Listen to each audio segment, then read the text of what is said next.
సిటీలో బ్యాటరీల దొంగతనాలకు పాల్పడుతున్న ఇద్దరు గరాణ దొంగలను అరెస్ట్ చేశారు నార్త్ జోన్ పోలీసులు. సెల్ టవర్లు, ఏటీఎం సెంటర్లు, హాస్పిటల్స్ లోని జనరేటర్ల బ్యాటరీలను ఎత్తుకెళ్తున్న వాజిద్, సాజిద్ అనే అన్నదమ్ములను అరెస్ట్ చేసి 92 బ్యాటరీలను స్వాధీనం చేసుకున్నారు.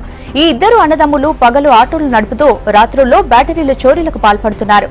ఈ ఇద్దరిపై సిటీలో 14 పోలీస్ స్టేషన్లలో 18 కేసులు నమోదయ్యాయి. సికింద్రాబాద్ వెహికల్ చెకింగ్ లో పట్టుబడ్డారు ఇద్దరు బ్యాటరీ దొంగలు. దొంగ బ్యాటరీలు కొనుగోలు చేస్తున్న ప్రవీణ్ అనే వ్యక్తిని కూడా కటకటాల్లోకి పంపారు. రేట్పల్లి పోలీస్ ఇద్దరు battery offenders, especially generator battery offenders ఇద్దరిని ఆటోలో వెళ్తుండగా సస్పిషియస్ సర్కమ్స్టాన్సెస్లో వాళ్ళను ప్రశ్నించడం జరిగింది. ప్రశ్నించిన తర్వాత వాళ్ళ ఆటోలోనే బ్యాటరీస్ కూడా ఉన్నాయి.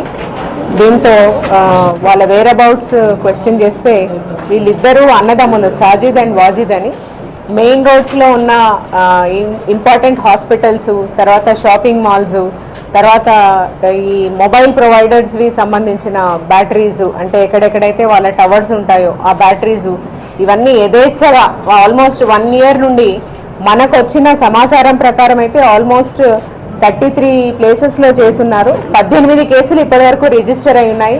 దాంట్లో 90కి పైగా బ్యాటరీస్ ఇవాళ సీజ్ చేయడం జరిగింది, ఆటో సీజ్ చేయడం జరిగింది. ఇప్పుడు వీళ్ళ మీద ఇన్ని కేసెస్ రిజిస్టర్ కావడము, అరెస్ట్ కావడము after a gap of almost 6 years.